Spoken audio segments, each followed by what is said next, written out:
7 minutes of hell എന്ന short ഫിലിമാണ് ഇവിടെ പറയുന്നത്. തുടക്കത്തിൽ കാണിക്കുന്നത് ഒരു അടച്ചു കിടക്കുന്ന ബംഗ്ലാവാണ്. അങ്ങനെ ആ ബംഗ്ലാവിലേക്ക് കുറച്ച് കൂട്ടുകാർ കടന്നു വരുന്നു.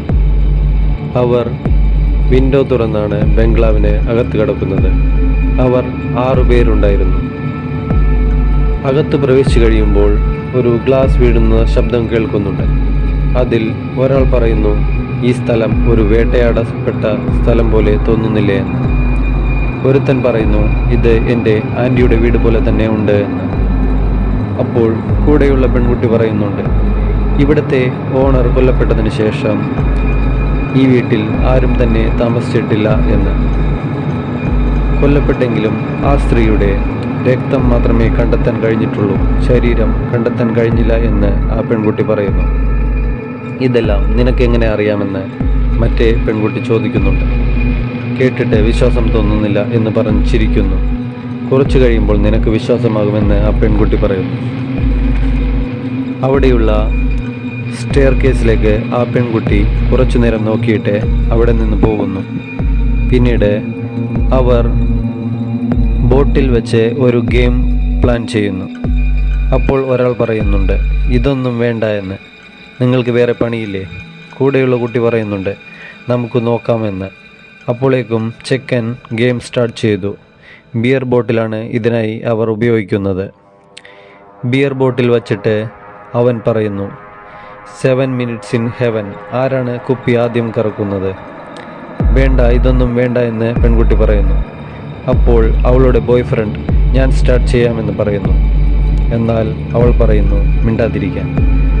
അവൾ പറയുന്നു, നമ്മൾ ഇവിടെ നിന്ന് പോകുന്നതാണ് നല്ലത്. അതിനിടയ്ക്ക് മറ്റു 2 പെൺകുട്ടികൾ സംസാരിക്കുന്നുണ്ട്. അതിൽ ഒരു കുട്ടി മറ്റേയാളോട് പറയുന്നു, എന്തുകൊണ്ട് നീയും ജെയിംസും സ്റ്റാർട്ട് ചെയ്തുകൂടാ എന്ന്. അവൻ പറയുന്നു, ആരെങ്കിലും സ്റ്റാർട്ട് ചെയ്യുമെന്ന്. അങ്ങനെ ജെയിംസ് ആ കുപ്പി കറക്കാൻ തയ്യാറാകുന്നു. അങ്ങനെ ആദ്യത്തെ സ്പിൻ കഴിഞ്ഞപ്പോൾ കുപ്പി അവൻ്റെ ഗേൾ ഫ്രണ്ടിന് നേരെ വന്നു നിന്നു. അപ്പോൾ മറ്റേ കുട്ടി പറയുന്നു, നോക്കൂ, ഇതാണ് വിധി, കുപ്പി നിന്റെ നേരെയാണ് നിൽക്കുന്നത്. അങ്ങനെ അവർ 2 പേരും ഒരു റൂമിലേക്ക് പോകുന്നു. എന്നിട്ട് മുറിയിൽ ചെന്ന് അവൻ അവളോട് പറയുന്നു, നമ്മൾ ഒന്നും തന്നെ ചെയ്യുന്നില്ല, ഞാൻ അവരോട് പറഞ്ഞോളാം നമ്മൾ എല്ലാം ചെയ്തു എന്ന്. എന്തിനെ എന്ന് അവൾ ചോദിക്കുന്നു. ഇല്ലെങ്കിൽ അവർ കളിയാക്കുമെന്ന് അവൻ പറയുന്നു. പെൺകുട്ടി പറയുന്നു, എനിക്കങ്ങനെ പറയാൻ താല്പര്യമില്ല, നമ്മൾ ഇഷ്ടമുള്ളതെല്ലാം ഇവിടെ ചെയ്തു എന്ന്. അപ്പോൾ അവൻ പറയുന്നു, എന്നാൽ സാരമില്ല, നമുക്ക് എന്തെങ്കിലുമൊക്കെ ചെയ്യാം എന്ന് പറഞ്ഞ് അവൻ ആ കുട്ടിയെ തൊടുന്നു. എന്നാൽ അവൾ ദേഷ്യത്തിൽ അവനെ തട്ടിമാറ്റുന്നു. അവൻ പറഞ്ഞു, ശരി, ഒന്നും വേണ്ട എന്ന് പറഞ്ഞ് അവർ ഡോർ തുറക്കാൻ ശ്രമിക്കുന്നു. എന്നാൽ അവർക്ക് ഡോർ തുറക്കാൻ കഴിയുന്നില്ലായിരുന്നു. പിന്നീട് അവരെ ഭയപ്പെടുത്തുന്ന ശബ്ദങ്ങളും കേൾക്കാൻ തുടങ്ങി. റൂമിനുള്ളിൽ ആരോ ശ്വാസം വലിക്കുന്ന ശബ്ദം. 2 പേരും മുഖാമുഖം നിൽക്കുമ്പോൾ അവൾ കാണുകയാണ് അവൻ്റെ പുറകിൽ നിന്ന് വരുന്ന ഒരു സ്ത്രീ രൂപം. അവളുടെ നോട്ടം കണ്ട് അവൻ ചോദിക്കുന്നുണ്ട്, എന്താണ് എൻ്റെ പിറകിലെന്ന്. ചോദിച്ചതും ആ രൂപം അവനെ കടന്നു പിടിച്ചു, അവനെ വലിച്ചു കൊണ്ടുപോയി. ഭയന്ന അവൾ ഡോർ ശക്തിയായി വലിച്ചു. ഡോർ തുറന്ന് പുറത്തേക്കോടി. സ്റ്റെയർ ഗേസിന് താഴെയായി അവൾ നിൽക്കുകയാണ്. ബിയർ ബോട്ടിൽ കറങ്ങി അടുത്തേക്ക് വരുന്ന ശബ്ദം അവൾ കേൾക്കുന്നുണ്ട്. അവിടെ ചെന്നപ്പോൾ കത്തിച്ചു വെച്ച മെഴുകുതിരിയുടെ അരികിൽ ആ കുപ്പി കറങ്ങിക്കൊണ്ടിരിക്കുന്നു. കുപ്പിയുടെ വേഗം കൂടിക്കൂടി വരുന്നു.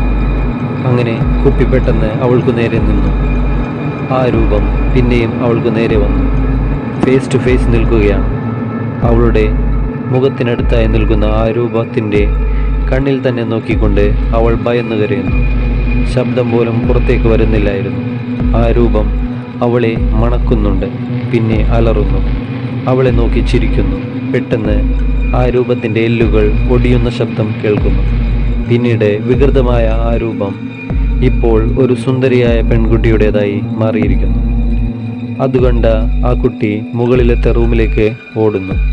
ഇരുണ്ട മുറിയിൽ അവൾക്ക് ഒരു ടോർച്ച് ലഭിക്കുന്നു.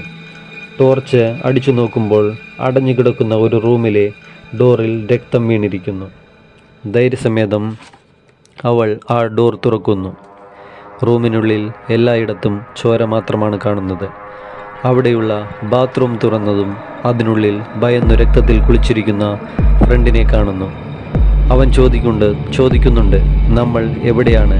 അവൾ പറയുന്നു, എനിക്കറിയില്ല, എന്നാൽ നമുക്ക് തിരിച്ചു പോകണം. അപ്പോൾ അവൻ പറയുന്നു, ആ രൂപം നിന്നെപ്പോലെ ഉണ്ടായിരുന്നു എന്ന്. നീ പേടിക്കേണ്ട, നിന്നെ ഞാൻ സഹായിക്കാമെന്ന് അവൾ പറയുന്നു. അങ്ങനെ അവർ രണ്ടുപേരും മുകളിലത്തെ റൂമിൽ നിന്ന് പുറത്തേക്ക് വരുന്നു. അവൾ ഇറങ്ങി വരുമ്പോൾ അവിടെ പൊട്ടിക്കിടന്നിരുന്ന ചില്ലുകൾ കാലിൽ തറക്കുന്നു. അവൾ വേദന കൊണ്ട് കരയാൻ തുടങ്ങുന്നതും മുകളിലത്തെ നിലയിൽ നിന്ന് ആ രൂപം ഇറങ്ങി വരുന്നു. പെട്ടെന്ന് ജെയിംസിനെ വലിച്ചു കൊണ്ടുപോകുന്നു. പിന്നീട് ആ റൂമിൽ നിന്ന് രക്തം ഒഴുകി പുറത്തേക്ക് വരുന്നുണ്ട്. ഇതുകണ്ട അവൾ അവിടെ നിന്നും ഓടിപ്പോകുന്നു. ബോട്ടിൽ ആ റൂമിൽ പിന്നെയും കറങ്ങിക്കൊണ്ടിരിക്കുന്നു. മരിച്ചെന്ന് കരുതിയ ജെയിംസ് പിന്നെയും തിരിച്ചു വരുന്നു. അവൻ അവളെ പെട്ടെന്ന് തള്ളിയിടുന്നു. കഴുത്തിൽ പിടിച്ച് കൊല്ലാൻ ശ്രമിക്കുന്നു. ഇടയ്ക്ക് അവൻ്റെ രൂപം മാറി ആ സ്ത്രീയുടെ രൂപം വരുന്നുണ്ട്. രൂപം ഇങ്ങനെ മാറിക്കൊണ്ടിരിക്കുന്നു. അവളുടെ കഴുത്തിൽ നിന്ന് പിടിവിടുന്നുമില്ല. അവൾ അവിടെയുള്ള ബോട്ടിലെടുത്ത് ആ രൂപത്തെ ആഞ്ഞു കുത്തുന്നതായാണ് കാണിക്കുന്നത്. എന്നാൽ ജെയിംസിൻ്റെ ദേഹത്ത് കയറിയ രൂപം വിട്ടുപോകുന്നുണ്ടെങ്കിലും ജെയിംസ് മരിച്ചു വീഴുന്നു. അങ്ങനെ അവിടെ നിന്നും പുറത്തു വരുമ്പോൾ അവളുടെ ഫ്രണ്ട്സ് അവിടെ തന്നെ ഇരിക്കുന്നുണ്ട്. അവരെ കാണുന്ന നിമിഷം അവൾ കരഞ്ഞുകൊണ്ട് വീഴുന്നതാണ് കാണിക്കുന്നത്.